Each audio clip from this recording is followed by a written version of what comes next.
प्रधानमंत्री नरेंद्र मोदी ने आज देश भर में डिजिटल इंफ्रास्ट्रक्चर को मजबूत करने के लिए नई योजना लॉन्च की, जिसमें गांवों तक हाई स्पीड इंटरनेट पहुंचाने पर जोर दिया गया है।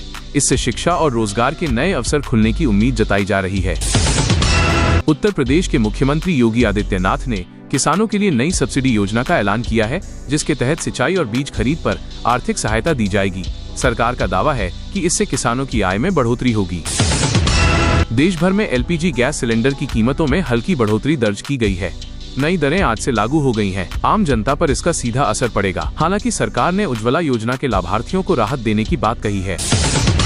भारत और अमेरिका के बीच रक्षा सहयोग को लेकर अहम बैठक हुई है, जिसमें नई टेक्नोलॉजी और हथियारों के आदान प्रदान पर चर्चा की गई। इससे दोनों देशों के रिश्तों में और मजबूती आने की संभावना जताई जा रही है। मौसम विभाग ने अगले 48 घंटों में कई राज्यों में भारी बारिश और तेज आंधी का अलर्ट जारी किया है। खासकर उत्तर भारत और तटीय इलाकों में लोगों को सतर्क रहने की सलाह दी गई है। देश में पेट्रोल और डीजल की कीमतों में आज कोई बड़ा बदलाव नहीं हुआ है। हालांकि अंतर्राष्ट्रीय बाजार में कच्चे तेल की कीमतों में उतार चढ़ाव जारी है, जिससे आने वाले दिनों में कीमतों पर असर पड़ सकता है। सरकार ने युवाओं के लिए नई रोजगार योजना शुरू करने का ऐलान किया है, जिसमें स्किल डेवलपमेंट और स्टार्टअप्स को बढ़ावा दिया जाएगा। इस योजना से लाखों युवाओं को नौकरी और बिजनेस के अवसर मिलने की उम्मीद है। शेयर बाजार में आज गिरावट देखने को मिली है। निवेशकों में सतर्कता का माहौल है। विशेषज्ञों का मानना है कि वैश्विक बाजार के दबाव और आर्थिक अनिश्चितताओं के चलते ये गिरावट आई है। देश के कई हिस्सों में कोरोना के नए मामलों में हल्की बढ़ोतरी दर्ज की गई है। स्वास्थ्य मंत्रालय ने लोगों से सावधानी बरतने और भीड़भाड़ वाली जगहों पर मास्क पहनने की सलाह दी है। रेलवे ने यात्रियों की सुविधा के लिए कई नई ट्रेनों की घोषणा की है। साथ ही कुछ ट्रेनों के टाइम टेबल में बदलाव किया गया है। इससे यात्रियों को सफर में बेहतर सुविधा मिलने की उम्मीद है। सरकार ने बिजली बिल में राहत देने के लिए नई योजना पर काम शुरू कर दिया है, जिसके तहत गरीब और मध्यम वर्ग के लोगों को सब्सिडी देने की तैयारी की जा रही है। दिल्ली में प्रदूषण का स्तर फिर से बढ़ने लगा है। एयर क्वालिटी इंडेक्स खराब श्रेणी में पहुंच गया है। विशेषज्ञों ने लोगों को बाहर कम निकलने और मास्क पहनने की सलाह दी है। शिक्षा क्षेत्र में बड़ा बदलाव करते हुए सरकार ने नई शिक्षा नीति के तहत डिजिटल लर्निंग को बढ़ावा देने का फैसला लिया है। स्कूलों और कॉलेजों में ऑनलाइन शिक्षा को और मजबूत किया जाएगा। खेल जगत से बड़ी खबर सामने आई है कि भारतीय टीम ने अंतर्राष्ट्रीय टूर्नामेंट में शानदार प्रदर्शन किया है। खिलाड़ियों की मेहनत और रणनीति की हर तरफ तारीफ हो रही है। सरकार ने महिलाओं की सुरक्षा को लेकर नए कड़े कानून लागू करने की तैयारी शुरू कर दी है, जिसमें सख्त सजा और तेज न्याय प्रक्रिया पर जोर दिया जाएगा।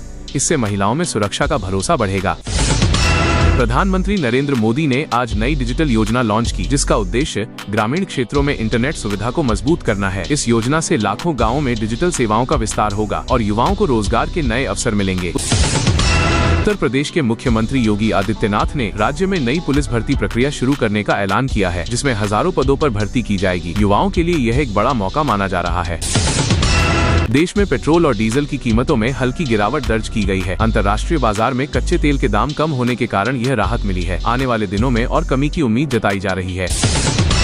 सरकार ने किसानों के लिए नई योजना की घोषणा की है, जिसमें फसल बीमा और न्यूनतम समर्थन मूल्य को लेकर बड़े बदलाव किए जाएंगे। इससे किसानों की आय बढ़ाने और जोखिम कम करने का प्रयास किया जा रहा है।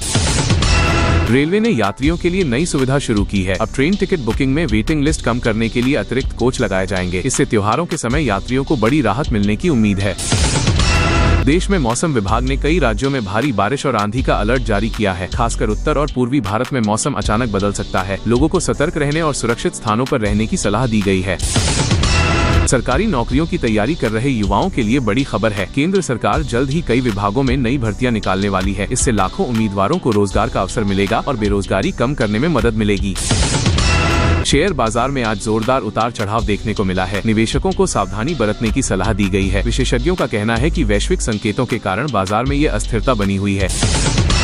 शिक्षा क्षेत्र में बड़ा बदलाव करते हुए नई शिक्षा नीति के तहत कई नए कोर्स शुरू किए जा रहे हैं। छात्रों को अब स्किल बेस्ड शिक्षा पर ज्यादा ध्यान दिया जाएगा, जिससे उन्हें भविष्य में बेहतर करियर विकल्प मिल सकेंगे।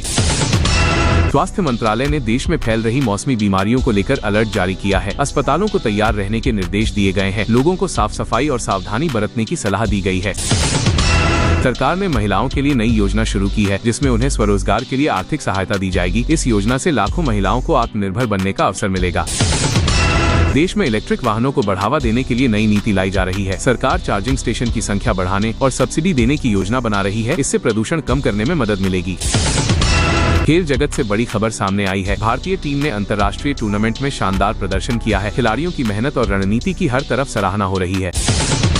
टेक्नोलॉजी क्षेत्र में भारत तेजी से आगे बढ़ रहा है। कई नई स्टार्टअप कंपनियां उभर रही हैं। सरकार भी इनोवेशन को बढ़ावा देने के लिए विशेष योजनाएं चला रही है, जिससे देश की अर्थव्यवस्था को मजबूती मिल रही है। तो ये थी आज की सबसे बड़ी और चौंकाने वाली खबरें ईरान अमेरिका वॉर से जुड़ी। आगे क्या होगा, क्या ये जंग और खतरनाक मोड़ लेगी? ऐसी ही हर बड़ी अपडेट के लिए चैनल को सब्सक्राइब करें, वीडियो को लाइक और शेयर जरूर करें। मैं मिलता हूँ अगली बड़ी खबर के साथ, तब तक बने रहिए धासु न्यूज इंडिया के साथ।